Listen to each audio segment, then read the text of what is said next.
Si je vous fais cette vidéo, eh bien, c'est pas du tout de mon fait, c'est que j'ai vu une vidéo sur YouTube de Louise de Rêve ta vie en lecteur qui nous montrait tout simplement ses plus vieilles reliques de sa palle. Et moi, je suis plutôt contente parce que au niveau de ma palle, j'en ai beaucoup moins qu'il fut un temps. J'ai réussi à drastiquement faire énormément de tri. Mais il y a, c'est vrai, toujours quelques reliques qui sont toujours là. Donc, je vais vous en parler. Et d'ailleurs, je vais vous parler aussi des rentrées récentes dans ma palle. Parce que là, en fait, je vais vous montrer ce qui me reste totalement dans ma palle physique. Il y a 20 livres tout ronds dans ma palle physique. Donc, c'est un exploit pour moi. Ça n'a pas été le cas depuis des années. J'avais une bibliothèque entière avant de palle. Maintenant, c'est fini. J'ai juste la petite chariote là. Et je suis plutôt contente. Donc, je vais vous montrer tout ça, évidemment. J'ai essayé de trier. Hein. J'ai fait du plus vieux au plus récent. Mais voilà, on va voir un peu si j'ai réussi un peu faire mon tri. J'espère que cette vidéo va vous plaire. N'hésitez pas à soutenir mon travail, à mettre un petit like pour aider la chaîne à avoir un petit peu plus de visibilité. Ou si vous souhaitez me soutenir aussi et me montrer que vous êtes passé par là, n'hésitez pas à me mettre un petit commentaire ou alors me donner envie de lire ces titres en priorité, évidemment aussi. Ça pourrait être pas mal de me le dire en commentaire. Donc on commence tout de suite avec ce que je pense est la plus vieille relique de ma palle. Tara Duncan, enfin Dan et Salia, les jumeaux de l'autre monde, qui est en gros le spin-off de Tara Duncan justement, ce sont sur leurs enfants.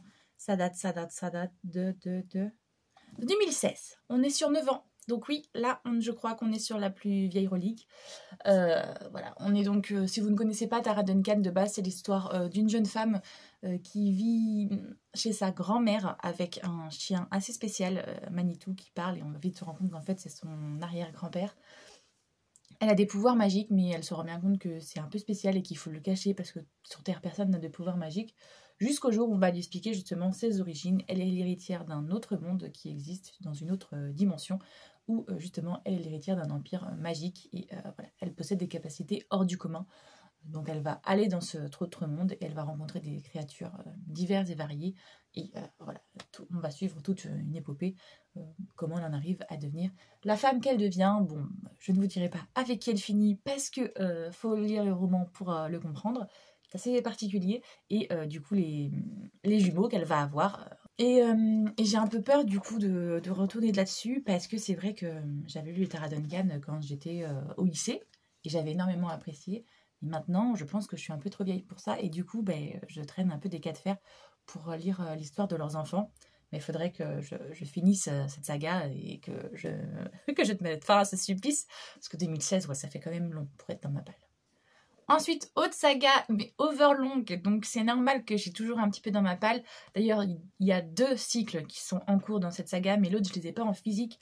Je les ai en audio. Donc comme ça, ils ne traînent pas dans ma palle. C'est The Immortal Instrument.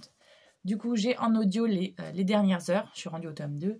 Et j'ai en physique La Malédiction des Anciens. Oui, que j'ai le tome 1 et que j'ai toujours pas continué. Là, on est sur les parchemins rouges. The Immortal Instrument, si vous ne connaissez pas, on est dans un monde, on est plutôt dans l'urban fantasy, où une jeune fille va, le soir de ses 16 ans, aller en boîte de nuit et va se rendre compte qu'il y a des gars et des filles hyper tatoués qui sont en train de massacrer quelqu'un, et quand ce quelqu'un est poignardé, il s'envole aux fumées. Donc elle va comprendre que personne d'autre qu'elle ne voit ce meurtre se passer sous ses yeux. Donc il y a un truc du bizarre, jusqu'au jour où un des fameux gars tatoués va débarquer devant elle et va se rendre compte qu'il la voit. Donc ça veut dire qu'elle a la double vue. Elle est capable de voir les êtres magiques, et il va lui faire comprendre que si elle est capable de voir les êtres magiques, c'est qu'elle n'est pas une humaine comme les autres, elle doit aussi venir de leur monde à eux. Donc potentiellement, soit c'est une créature démoniaque, soit c'est une créature angélique, puisque les gars avec tous les tatouages là, toutes les runes sur eux, ce sont des néphilim, ce sont des mi-anges, mi-humains qui justement protègent les humains du monde démoniaque. Et en l'occurrence, la personne qu'elle a vue qu'ils ont tuée était un démon. Donc voilà, ceci explique cela. Donc on va suivre cette jeune femme.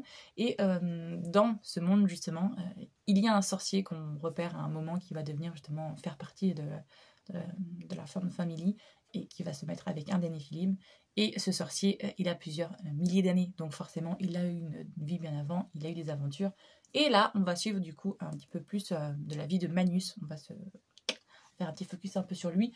Donc évidemment, Manus et Alec, on les adore, hein. Désolé des spoils, mais donc je voulais savoir la suite, mais c'est vrai que Je voulais d'abord finir les dernières heures avant d'attaquer celle-ci, mais les dernières heures, j'arrive pas du tout à adhérer, donc motivez-moi à enfin finir cette version-là de The Immortal Instrument, parce que Magnus et Alex est forcément bien, forcément. Voilà, donnez-moi la force.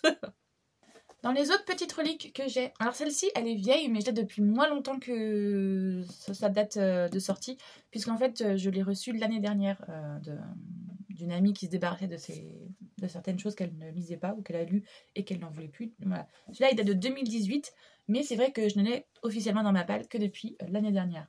Autobiographie, on est sur une romance MM de Christina Loren, je n'en sais pas trop plus, identité, homosexualité et first love, donc oui voilà. Je n'en sais pas plus, je sais juste que c'est une romance MM et donc du coup ça m'intéressait fortement puisque c'est une des premières qui sont vraiment sorties, en tout cas chez Hugo et... Ah, on est chez New Way, donc c'est même pas New Romance, donc il n'y aura pas trop de smut normalement. Ça pourrait être pas mal que je me le mette d'ailleurs, eh bien pour le mois de la fierté tout simplement. Faudrait que voilà, je me fasse une petite palle comme ça, parce que là je remarque que d'ailleurs j'ai pas mal de choses queer, donc je pourrais me le faire spécialement pour fin mai, début juin. En termes de petites reliques aussi qui traînent depuis un moment, mais pas trop quand même, c'est les Cooper Training. Je les ai en numérique depuis belle lurette sur ma liseuse. Mais l'année dernière, Cynthia, pour notre calendrier livresque, me les a offerts. Donc Cooper Training le 2, Calvin, et Cooper Training Harry le 3. C'est dans ce ordre-là, je crois. On est sur du coup une trilogie avec chaque tome, c'est des tomes compagnons sur un des frères des Cooper Training. Le premier, c'était sur Julian, justement. Il tient une salle de sport avec ses frères, si je ne me trompe pas, ou ses frères sont associés, je ne sais plus. Et du coup, il va recevoir une assistante, parce qu'il a besoin d'un peu d'aide dans sa salle d'entraînement, parce qu'il ne peut plus tout gérer tout seul. Sauf que la jeune fille qui va se présenter n'a aucune expérience là-dedans, mais elle a besoin d'un boulot, et bien petit à petit, les deux vont... Leurs deux univers vont se rencontrer, parce que lui, il est très sportif, très diète, il fait très attention à ce qu'il mange, à son corps, nanana. Alors que elle, c'est vraiment la fille un petit peu coucoule, qui fait ce qu'il veut quand elle veut, justement, qui adore manger des burgers, nanana. Donc les deux univers vont se rencontrer, et c'est voilà, c'est assez intéressant. Là, je crois qu'il y en a un dedans, c'est un papa, et l'autre, c'est un coureur de jupons, ou je sais plus trop quoi. Il va avoir une seconde chaîne, je sais plus trop quoi. Bref, voilà. On est un peu sur ça, sur ces trois piles, me semble là, donc à voir ce que ça va donner. Parce qu'il faut que je me motive. C'est vrai que je me dis, hello, ils sont vieux en plus, j'ai un peu peur qu'ils aient mal vieilli. Donc il faudrait peut-être que je me mette assez rapidement à les lire pour pouvoir en plus terminer une saga et me dire, bon, celle-ci, je la garde ou je la garde pas. Parce que c'est un peu mon hésitation du moment. Normalement, là, dans ce que je vais vous montrer, je vais tous les garder et je vais essayer de tous les lire. Mais il y en a encore quelques-uns, ils sont un peu en hésitation, je vous avouerai, parce que justement, comme ça fait longtemps qu'ils sont là, je me dis, si tu les as pas lus, c'est qu'il y a un souci. Celui-là, pareil que Autobiographie, pardon, So What de Lou Marceau. Mon ami Mathilde s'en débarrassait et je me suis dit, putain, ça fait vachement summer vibe et tout. Peut-être que je me le garderai justement pour une lecture au mois de juillet ou au mois d'août où je ne saurais pas trop ce que j'ai envie de lire. Ça a l'air d'être quelque chose d'assez été. Donc un superbe hôtel au soleil avec ses meilleurs amis, se remettre d'une rupture amoureuse. Donc voilà, on va être sûrement sur une romance, on est chez Hugo. Hein. Donc je ne veux pas dire que j'ai hâte de le lire, mais potentiellement ça pourrait être une bonne découverte parce que je ne sais pas du tout dans quoi j'embarque. J'ai juste vu en fait la couverture hyper estivale et je me suis dit ça pourrait peut-être cool justement pour cet été. Celle-ci, pareil, c'est ma soeur qui me l'a achetée. Alors je sais plus si c'est pour mon anniversaire ou pour mon Noël. Tadam! Je crois que c'est pour mon anniversaire l'année dernière qu'elle me l'a acheté. D'ailleurs, elle m'a taché. Merci. Merci, ouais. Du coup, là, on est sur une date de parution un peu plus récente, je crois. On va être autour de 2020. Voilà, 2020. Donc, il est moins vieux que les autres quand même, on va pas se mentir. Donc, Le Temps des sorcières, on est, je crois, sur une histoire de vengeance. Oui. En gros, je crois qu'on est sur des sœurs qui vont être tuées au bûcher, enfin des sorcières quoi, qui vont être tuées lors de l'Inquisition et qui vont mettre une malédiction. Et voilà, elles vont en gros revenir pour venger justement leur assassinat sur le bûcher. Me semble-t-il qu'on est du coup sur un livre assez féministe, assez engagé. Et voilà. Par contre, Le Temps des sorcières, je ne le lirai pas tout de suite. Je pense que je vais attendre cet automne pour être vraiment dans la vibe witchy à fond. je pense que celui-ci, je vais me garder, comme il y en a un autre aussi que je vais me garder pour plutôt l'automne.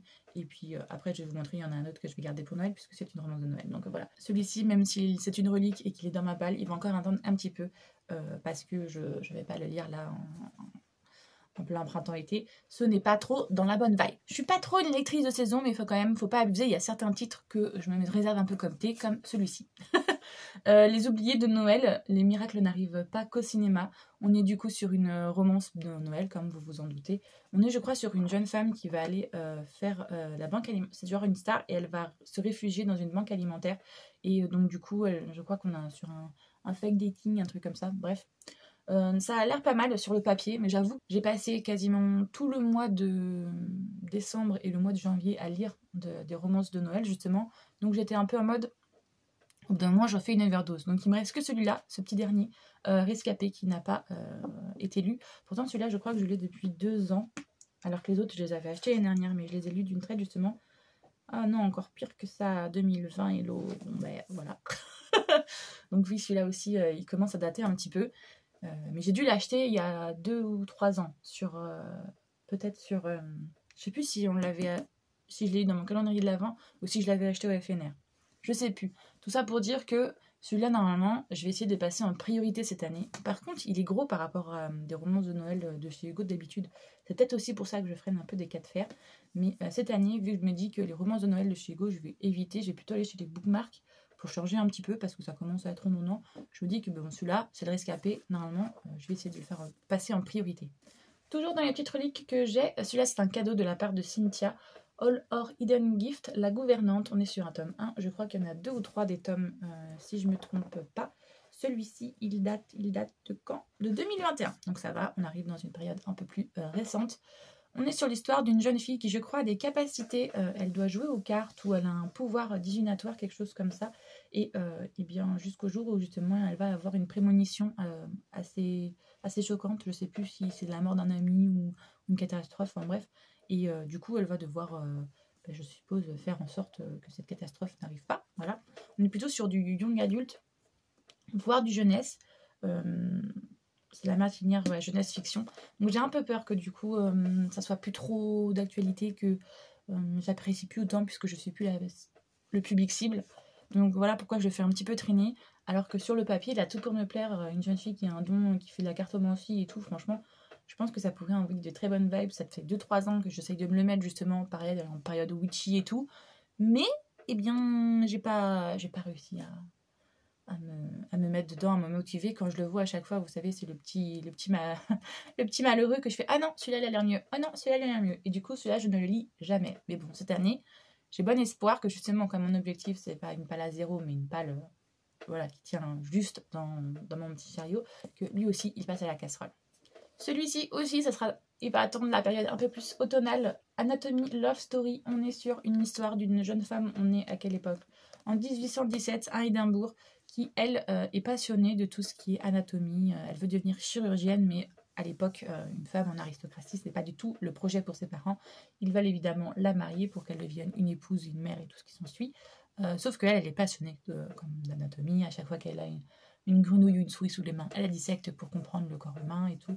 Enfin bref, voilà, c'est ça son délire. Et donc on va la suivre, j'imagine, puisqu'elle va rencontrer un gars à l'époque, vous savez, pour faire justement des autopsies, vu que c'était illégal, il y avait des gens qui allaient dans les cimetières, qui volaient des cadavres et qui après les vendaient aux médecins pour qu'ils puissent s'entraîner à faire des autopsies sur ces cadavres-là. Et donc cette jeune fille va rencontrer un jeune homme qui fait ça, et je suppose qu'on va avoir une romance entre les deux. Et c'est une biologie, ça. Il y a un tome 1 et il y a un tome 2, Immortality, je crois. Donc, à voir comment ça se passe. Je l'avais, vous voyez, juste commencé l'année dernière en me disant, allez, Hello, tu te motives. Voilà, j'avais lu les 3 premiers chapitres. Et c'est vrai que c'était pas mal, mais sur le coup, je pense que j'étais déjà passée à un autre mood. J'avais envie de lire peut-être de la romantaisie ou autre chose. Et du coup, je l'avais mis de côté. Donc, voilà, cette fois-ci, cette année, il faudra que je me replonge dedans et que je ne le mets pas de côté, que je le lise, histoire qu'il ne soit plus dans cette palle. Ensuite, pareil, dans des reliques, mais qui sont pas si vieilles que ça au final, My Dear Fucking Prince, que j'ai regardé en film, et beaucoup m'ont dit que le film était pas génial par rapport au livre, et d'autres me disent que le livre, là on est sur quoi? Sur un copyright 2019-2020. Donc pareil, il est pas si vieux que ça, que le film en gros a pris vraiment le condensé, ce qu'il y a de meilleur dans le livre, et que le livre est un peu longuet. Donc du coup j'ai un peu peur. Et j'avoue que n'ayant vu le film, du coup je me précipite pas vers cette histoire vu que je connais déjà un peu les tenants et les aboutissants, même si je me doute que c'est pas forcément pareil, voire pas du tout pareil. Mais on est sur l'histoire d'un prince d'Angleterre et du fils de la présidente des États-Unis. Lui est ouvertement bi, lui est gay refoulé, et les deux ne peuvent pas se voir jusqu'au jour où justement il va y avoir un incident diplomatique. Tout le monde, toute la presse va se rendre compte qu'ils ne peuvent pas se piffrer, et du coup il y a un conflit d'intérêts, diplomatie. On va leur dire, écoutez les gars, pour redorer l'image un peu de nos deux nations, vous allez passer du temps ensemble et vous allez devenir amis, parce que sinon ça va très mal se passer pour nous au niveau de la presse et tout. Donc ils vont passer énormément de temps ensemble et petit à petit se rapprocher. On est sur une romance MM, et voilà, on va découvrir ces deux personnages qui vont avoir des a priori l'un sur l'autre évidemment, et petit à petit apprendre l'un de l'autre et tomber amoureux. Je l'ai vu, comme je vous ai dit, et j'ai vu que le 2 va potentiellement exister. Donc je ne sais pas le 2 va parler de quoi, mais j'ai hâte de lire. Je crois que je l'ai trouvé sur Audible, donc potentiellement, au lieu de le lire peut-être en papier, je le lirai en audio, comme ça irait plus vite pendant que je fais mes travaux dans l'annexe. Voilà, je vais essayer de faire comme je peux, mais il faut que celui-ci aussi dégage de ma palle pour savoir si du coup je le garde, s'il est aussi bien que certains le prédisent, ou s'il n'est pas top par rapport au film, et donc du coup je m'en séparerai. Autre romance queer que j'ai et que du coup j'aimerais bien lire incessamment sous peu, histoire que ça aille dans le mois de la fierté, love, drama et etc. Je l'ai reçu celui-là, c'était un concours, j'ai gagné je crois, alors je sais plus si c'est avec Élise de A Book and a Cup ou si c'est avec Le Souffle Démon. J'ai un doute. Je crois que c'est Élise de A Book and a Cup. Donc on est sur Showtime pour une comédie romantique lesbienne fraîche et cash entre Heartstopper et Sex Education. C'est ça qui m'a vendu des rêves parce que j'adore ces deux séries. Donc on est sur une jeune femme qui a visiblement des sentiments pour une personne, mais faudrait pas trop vu qu'apparemment c'est la personne sur laquelle sa meilleure amie crush. Bref, on va voir ce que ça en est. Par contre ça a l'air d'être plutôt du young adult jeunesse, hein, au vu du Gallimard jeunesse. Donc pareil, je pense que ça va être bien que je le lise parce que ça va me faire plaisir de voir que ça existe maintenant pour les jeunes, alors qu'à mon époque ce genre de lecture était rare, voire quasiment inexistante. Il y avait très peu de représentation, ou alors c'était vraiment des personnages secondaires, mais juste comme ça pour voilà. Là, ça fait plaisir d'avoir ce genre de bouquin qui sort, donc peut-être que je sais pas, on verra si ça va le faire avec moi ou pas. Et puis de toute manière, même si c'est pas moi la public cible, je pourrais vous le conseiller si vous connaissez des personnes dans votre entourage jeunesse que ça peut potentiellement intéresser. Ensuite, ceux-là, je sais qu'ils sont dans ma palle, mais ils vont pas le rester très longtemps parce que là, ça y est, je m'y suis mis. J'ai lu le tome 3, donc je pense que je vais les enchaîner à lire le 4, le 5, le 6 et l'épilogue. J'ai dans ma palle la saga des dieux du campus. Dans l'autre sens, Elodie, ça sera peut-être plus facile. Donc comme je vous ai dit, le 4, le 5, le 6 et le petit épilogue qui est vendu seulement sur le stand de Fred quand elle fait des salons, des salons en auto-édition, et que du coup quand on en achetait 2, eh bien elle nous offre le petit épilogue. Voilà. Les dieux du campus, on est sur eh bien du coup des tomes compagnons. À chaque fois on suit un couple d'une bande de potes. Le premier du coup c'est Leander, c'est un jeune homme qui est capitaine de son équipe, à qui tout réussit jusqu'au jour où il va rencontrer Nyx, une jeune fille qui va lui vomir littéralement sur les chaussures, parce que c'est une jeune fille qui vient d'une famille de, alors je sais plus si c'est mormon ou ami, je sais plus c'est quelle, mais qui vient d'une communauté comme ça assez très stricte, très sectaire. Et j'en ai libéré pour aller justement à la fac. Et à la fac, du coup, elle fait toutes ses premières fois, toutes ses découvertes. Et là, elle est dans une soirée de cette fameuse coloc. Et bien, elle va rencontrer Leander et elle va lui vomir dessus. Et les deux caractères vont se confronter l'un à l'autre. Voilà. Et Leander est loin d'être du cliché du sportif et cervelé. Au contraire, c'est quelqu'un de très studieux et tout. Et du coup, Nyx, à l'inverse, quelqu'un qui veut tout découvrir, donc les deux univers vont se rencontrer. Et voilà, ça va faire des étincelles. Dans le tome 2, on est avec Sander, un jeune homme qui est ouvertement homosexuel, qui fait du football américain et qui a des problèmes justement pour gérer sa colère. Donc je ne sais plus si son trouble c'est T-I que c'est écrit. Bref, donc voilà, il a des troubles psychologique, il se met en colère très facilement, je sais plus c'est quoi le terme, et eh bien on a un souci puisque lui il est ouvertement gay, ça pose pas de problème, mais il est attiré depuis très longtemps par Jérémia, et Jérémia est aussi attiré par lui, mais Jérémia n'assume pas son homosexualité, Donc, eh bien, lui, Jérémia, je crois qu'il est hockeyeur, si je ne me trompe pas. Et du coup, ça explose parce qu'il y en a un qui assume totalement son homosexualité et l'autre pas. Donc voilà, ça crée des tensions, en plus de leurs propres troubles. On est dans le tome 3 avec Dante, le frère jumeau de Sander du tome 2, qui lui est cheerleader. Donc ça change aussi de voir un gars qui fait un sport qui n'est pas censé être très masculin, justement. Et à l'inverse, la compagne avec qui il va être, c'est Blake, qui elle fait du MMA. Donc elle fait un sport plutôt dit masculin. Et justement, les deux vont essayer de se connaître et d'apprendre en découvrant l'autre et être loin des préjugés, justement. C'est super chouette. Je viens juste de le lire, donc autant vous dire que j'ai adoré. Et donc c'est bien pour ça que je compte enchaîner avec Nox, du coup, qui est un des potes, qui est le plus vieux de la bande. On voit qu'en fait, il a repris ses études. Apparemment, avant, il était à l'armée. Et maintenant, donc, il fait du football américain. On va être sur une romance MM, parce qu'en fait, elles alternent. Le premier, c'est MF, donc hétéro. Le deuxième, MM. Le troisième, MF. Là, donc, on va être sur du MM. Là, Silas, donc c'est le petit frère d'Unix du tome 1, et bien lui ça va être MF, et là on est sur Scott, donc un des hockeyeurs, un des potes de Jérémia, comme je vous ai dit dans le tome 2 du coup, et là aussi on va être sur des hockeyeurs, et là en fait on a des petites nouvelles dans celui-là justement du futur de nos couples, ce qui va leur arriver, je suppose, après, un peu comme dans Off Campus, on a un tome épilogue. Donc voilà, j'ai très hâte de lire ça, très clairement. Ça fait des années que Cynthia me bassine avec cette saga. Et j'avoue que les deux premiers, j'y suis allée un peu à reculons. Mais là, en ayant lu du coup les Off Campus, en début d'année, là maintenant, en me refaisant les dieux du campus, j'apprécie plus ma lecture. Je ne sais pas pourquoi. Et l'objectif, c'est de finir cette année les dieux du campus, en plus de off-campus. Et le top, ce serait aussi de finir les campus drivers. Et comme ça, l'année prochaine, je m'attaque au Briar You. Mais est-ce que cet objectif sera rempli? Je ne sais pas. En tout cas, je l'espère beaucoup. Sortie beaucoup plus récente aussi, on est sur une intégrale. Flora Peony a sorti du coup son intégrale des 4 saisons. Alors, ces sorties sont un petit peu plus vieilles, je crois, mais celui-ci, il est tout récent. Je l'ai pris, c'est sa campagne Ulule de l'année dernière. Donc, on est sur, du coup, on a automne,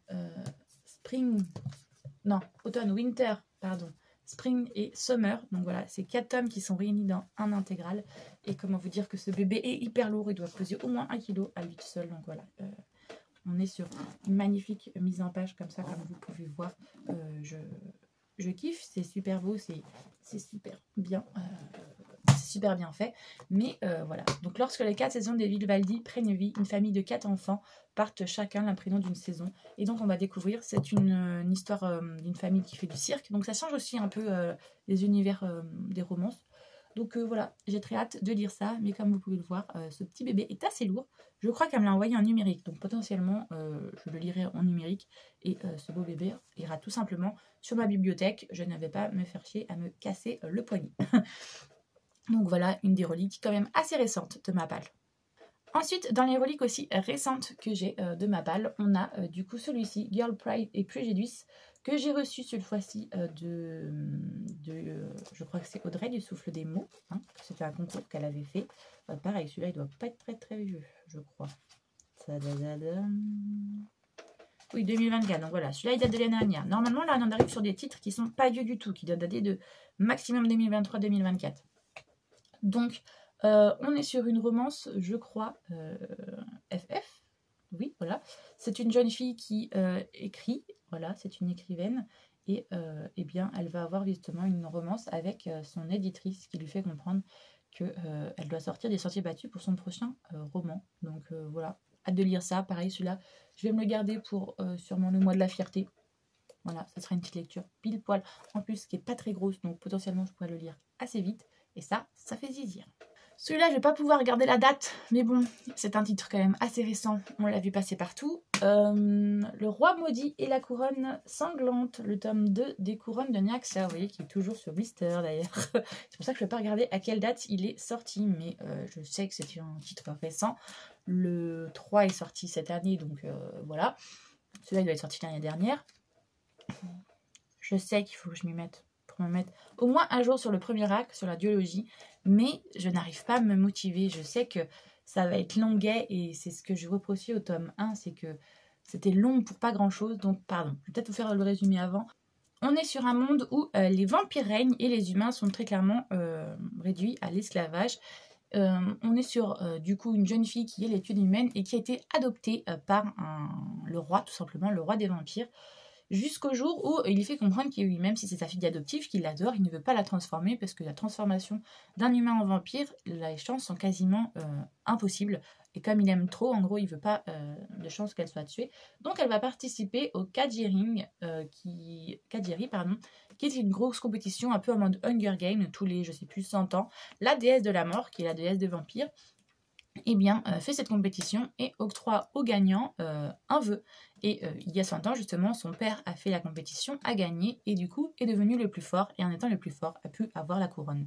Donc, elle veut participer aussi à cette compétition pour pouvoir gagner le vœu et devenir une vampire l'égale de son père et pouvoir régner à ses côtés. Le souci, c'est que, eh bien, comme je vous ai dit, c'est une compétition entre vampires, et elle, c'est une humaine, donc elle a quasiment aucune chance de survie, sauf si elle s'allie à quelqu'un, et en l'occurrence, elle va s'allier avec quelqu'un qui pourrait bien être l'ennemi de son propre clan. Donc, voilà, le tome 1, du coup, ça finit sur un petit cliffhanger des familles, et donc le tome 2, j'ai un petit peu peur parce que je vois à peu près où Lotis, elle veut aller, et j'ai un peu peur du coup que la relation soit longue et qu'il y ait plein de « Ah mais non, je suis pas d'accord, mais non, je suis pas d'accord ». Oh là là là là, ça va m'énerver. Voilà. Donc c'est pour ça que je le traîne un petit peu dans ma palle, alors que je sais qu'il faudrait que je le lise parce que le 3 est déjà sorti et ça part sur un nouvel arc, je crois, ça part sur un autre couple. Les couvertures sont bleues justement pour bien signaler que c'est un arc différent. Mais en même temps, voilà, je sais que je ne m'auto pas avoir du rêve. Donc si vous avez kiffé, du coup vous avez passé un excellent moment, donnez-moi en commentaire la motivation de Myrmette, voilà, vendez-moi du rêve. Il faut que je le lise pour savoir si oui ou non je les garde ou si j'arrête, si j'abandonne ou pas cette saga. On arrive sur le petit avant-dernier quand même, là. Donc, j'ai le 13e dieu, du coup, chez les éditions Addictésie. On est sur Kratos, qui est le dieu du pouvoir. Donc là, on est sur de la réécriture de mythologie grecque, qui est devenu le 13e dieu de l'Olympe. Si vous ne connaissez pas la mythologie de base, il y en a 12 des dieux. Bref, lui, grâce à tout ce qu'il a réussi à faire, il est devenu le 13e dieu de l'Olympe, sauf qu'il a mal été accueilli, et très clairement, il s'est passé une dinguerie, qui fait que les dieux ont décidé de le punir et de l'envoyer au fin fond du Tartare, comme tous mécréants qui ont fait un crime de lèse-majesté envers les dieux. Du coup, il a été enfermé pendant 1000 ou 2000 ans, je ne sais plus, au fond du Tartare. Et là, il va réussir à s'échapper. Et donc, il va vouloir sûrement se venger, vous vous en doutez, des dieux de l'Olympe. Et en particulier, une Artémis, la déesse de la chasse et de la lune. Et en même temps, la déesse virginale. Il y a 3 déesses virginales dans la mythologie, voilà, qui ont fait vœu de chasteté éternelle. Et du coup, je suppose qu'il va y avoir une romantaisie entre Kratos, le dieu du pouvoir, et cette fameuse Artémis. Mais en 1000 ans, évidemment, les choses ont énormément changé. Quand Kratos va revenir dans le monde, il va découvrir que les humains et les dieux, maintenant, sont copains, en fait. Ils vivent tous ensemble, pas dans le meilleur des mondes, mais voilà. Tout a énormément changé par rapport à ce que lui, il a connu. Donc, on va voir ce que ça donne. Je vous avoue que j'ai juste commencé un petit peu. J'ai lu même pas 24 pages.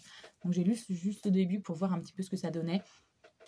Et potentiellement, voilà, je vais essayer de le lire rapidement, mais pas sûr qu'il passe dans mes priorités tout de suite, parce que, enfin, si j'aimerais bien lire dans mes priorités quand même, parce qu'ils ont plusieurs pales de mes challenges, mais comme je vous ai dit, là, c'est les dieux du campus qui me vendent du rêve, donc mince. Alors que je dois lire ce livre-là, normalement, je crois qu'il est dans mon Tarot Book Challenge, il est peut-être aussi bien dans le mois de la fantaisie de Steph de Piketty, et j'ai peut-être bien mis aussi dans le Flower Book Challenge. Alors, je suis pas très intelligente, mais bon, voilà. Je l'ai mis dans plein de challenges, et j'ai envie de passer plein de livres avant lui. C'est pas très malin, mais bon. Donc, il est dans ma palle aussi, mais je pense pas qu'il va y traîner très très longtemps. Et ensuite, le petit dernier que j'ai à vous montrer, c'est un achat de l'année dernière, celui-là que j'ai pris au FNR. Pas trop fan de toi, de Kristen Rivers. On est sur l'histoire d'une jeune femme, je crois, qui fantasme sur une star hollywoodienne, un acteur, l'acteur le plus en vue des États-Unis. Et donc, je crois qu'il va y avoir en gros du fake dating entre les deux. Potentiellement, ça pourrait être intéressant de voir justement du fake dating à l'intérieur de Hollywood et justement tout ce paraître, tout ce faux semblant qu'il y a autour au général des médias et tout. Donc voilà, potentiellement une petite romance qui pourrait être assez chouette, surtout vu la couleur et tout, ça fait assez estival. Donc pareil, comme So What, pourquoi pas le lire cet été lors de mes pauses entre deux services. Donc voilà, pour ce titre-là, j'en sais pas trop plus. Je sais que je l'ai acheté l'année dernière au FNR et que je m'étais dit qu'il m'intéressait énormément sur le coup. Mais vu qu'on était en pleine période de novembre et tout, j'étais plus dans les lectures fantasy et après dans les lectures de Noël. Donc, eh bien, il traîne là dans ma palle.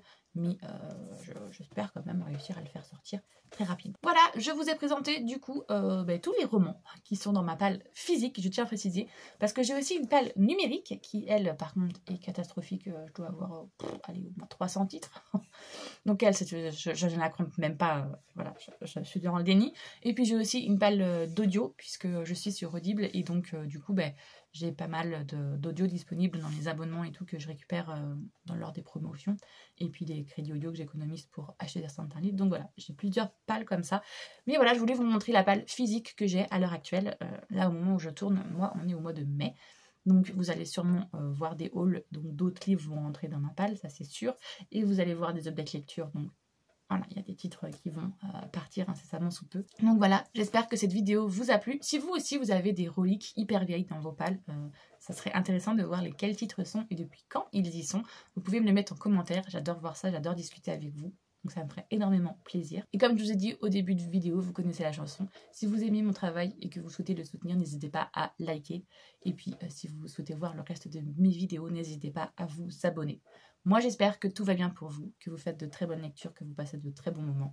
Et je vous fais tout plein de gros bisous.